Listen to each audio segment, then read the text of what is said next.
Kevin Gordon here for Autosavant, coming to you from the 2013 Lexus ES 300H, the hybrid version. This particular one is outfitted with Lexus's first premium group as well as their navigation system. It does not have the Mark Levinson upgraded stereo, but I wanted to spend a few minutes while we're in sort of controlled conditions in a parking lot walking through some of the additional fun features that this one has. So of course, you know, from a base technology perspective, you get Lexus's satellite-based navigation system.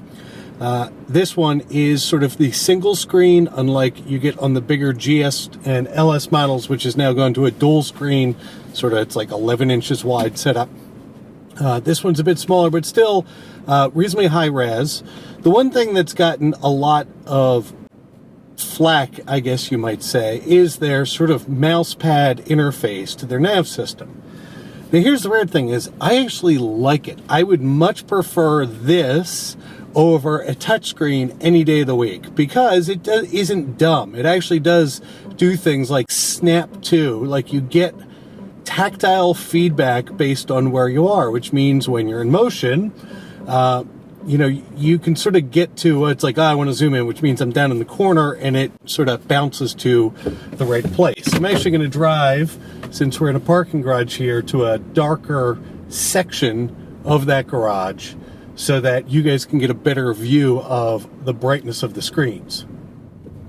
So before we get into the nav screen, sort of going through, putting in an address and all that kind of fun stuff as we switch over to night mode here, I did want to go through the gauge pack that's on this car, because it's electroluminescent gauges, which does one interesting party trick, which is the car has three sort of modes: eco, normal, which we're in now, and sport. So if you put it in sport, you notice, oh my gosh, magically we've got a tachometer. So let's say that again: normal, or eco, and sport.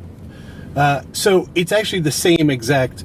There's nothing going on from like a real display perspective. It's not a TFT or some kind of LCD screen. Both of those are there. It's just they're lighting different pieces as you go through the two. But it is an interesting feature, because if you're driving right in sport, most of the time as you're driving, it is registering 0 RPM because it's running on battery power. Also did want to give you a chance to see sort of how that needle, so we're now under power, we're now braking and charging the batteries. It also means that it's in EV mode, which means I'm fully running on electric power. Basically the first little third of that solid blue band there is it's going to run on full battery power, and as you continue to step on it more, the gas engine kicks on, and if you go into the full power mode, of course it's pulling from both battery power and electric power to power the car. How many times can I say power in one sentence? But let's walk through the nav system. Obviously you can see you get traffic, all that works quite well. It's XM based, at least from a data perspective. If you go to their menu screen, of course, you get their sort of standard setup. The phone pairing worked quite well. Climate control, I'll be honest with you, I haven't taken it out of automatic mode, and I don't really know why you would either, other than to turn on the defrosters, and fortunately, there's buttons for all that stuff. The media setup on this car is somewhat interesting. So, of course, you've got AM/FM satellite. You also get their apps. Well, here's the deal with the Lexus app system, or their, I believe, Inform system. I've had limited to no success with getting it to work, generally. What you actually need to do is get the app installed on your phone and have your phone paired with the car to allow it to work. I haven't done it. I can't imagine there's many people who own the car who are spending a lot of time doing it, but I can tell you the Bluetooth audio function works quite well. It's paired with my phone every time that I've been in the car, so no complaints there. Back in the menu screen, of course, you've got radio to go with your media, which is just more media. And then, of course, you've got your address entry stuff. Now, of course, the one thing that Toyota is notorious for is not letting you put in an address while you're in motion. But I will say that the voice recognition that's in this car has worked admirably well. So we'll do our normal put a address in a different state and see how we do here. So you'll notice that entering an address, since we're in motion, isn't even an option at this point. But you can call, of course, Lexus Assist, talk to somebody on the phone, and I think they will remotely download it to your car. Although, again, that's one of those things I've never done. I don't think I'd really plan to do anytime soon, because if we go back to the main menu and press the talk After button, the beep, say a shortcut menu command. Say help at any time for additional instructions. enter an address. Enter an address. Searching, Pennsylvania. Say only the city name or say change state. Change state. Change state. Say the state name. New Jersey. New Jersey. Searching, New Jersey. Say only the city name or say change state. Sea Isle City. Sea Isle City. If that's correct, say the street name. 79th Street. 79th.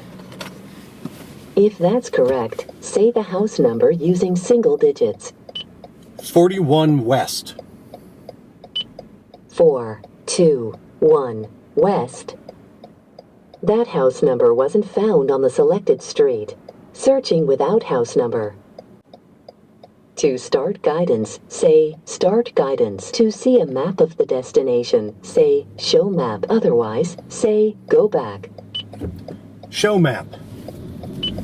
Show Map. To confirm the destination, say Enter. Otherwise, say Go Back.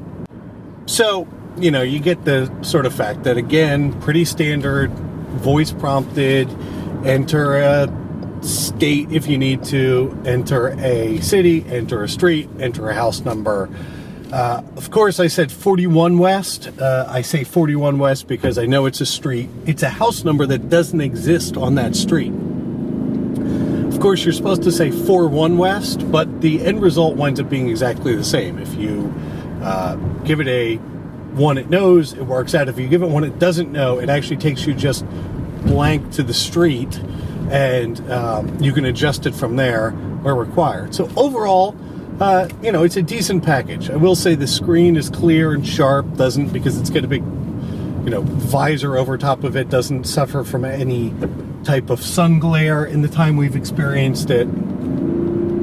The final part to talk about would be the stereo, except for this one without the upgraded Mark Levinson system. Really isn't all that impressive of a unit.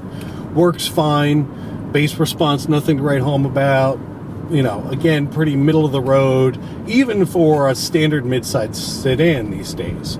So with that, Kevin Gordon for Autosavant.com. Look forward to talking to you guys soon.